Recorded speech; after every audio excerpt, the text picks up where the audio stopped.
So hey guys, another interview of course with Odoamne from H2K. So yeah, you guys just finished your game, last game of the day, and you played Shen. What do you think of Shen right now? Do you think he's still as strong as a flex pick, or do you think it's more of a top lane oriented pick right now because Shen support isn't really that strong and there are probably like a lot better picks currently? Yeah, like Shen support is kind of suboptimal because there's like Rising of Poppy, Trundle, whatever, so he's pretty much countered by those picks, but at level 6 he still has that pressure that you just need to play around the Shen lane and not make him use his global. So I think Shen top is, if not the strongest pick right now on the top lane. He's just like, he's a super strong tank, super safe, and his skill is incredibly hard. He always has damage no matter what point in the game. Like today I was whatever, we were winning, and Zed was the most fed guy on the enemy team, and if I just meet him, I just like one-shot him. So he just skills super strong, so he's really good. And it's not only that his laning phase and team fights are good, it's just he can abuse double globals, you know, he has his ulti and his TP, so you pretty much, let's say it's a standard lane and you're just sitting top, you port bot with your ulti and then you TP back top, so you pretty much lose nothing, and if that guy matches your TP bot, then he loses lane top. So he can just abuse globals super hard. So yeah, talking about Shen a bit more, would you agree that Shen top lane is like something, like maybe of a bit of a help or something, because people that are really bad at playing like the map, it's kind of like an easy way, right? Would you agree with that? That maybe like lower tier teams that don't play the map correctly should just pick up Shen and have like an easier way dealing with like split push pressure?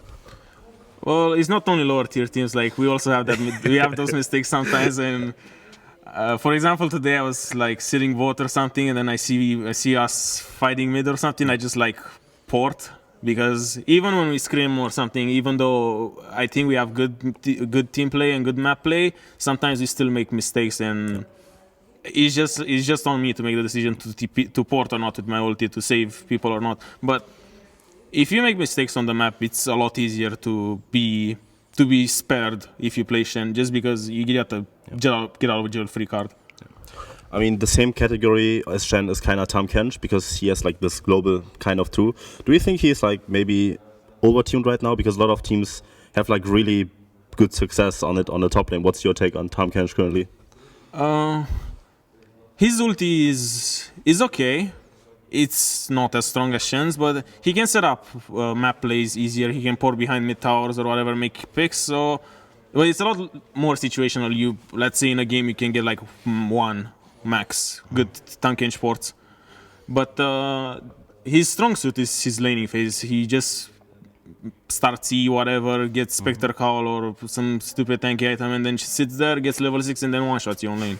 So he just rolls over you in lane. His laning phase is probably the strongest out of all the top laners right now. Only if you play like, let's say, Graves or Lissandra and you just AFK push, then he can't really do anything. But if he gets a finger in lane, he's just gonna like abuse it super hard.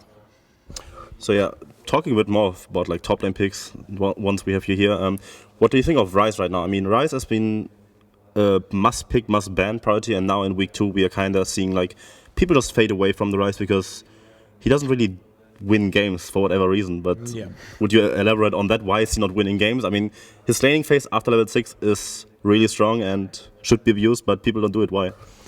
Well, his kit is a really big problem of himself. Like, he's a really high damage mage, but he's really short range as well. So let's just talk about team fights. He goes into a team fight, he just gets CC'd by anything and then he dies.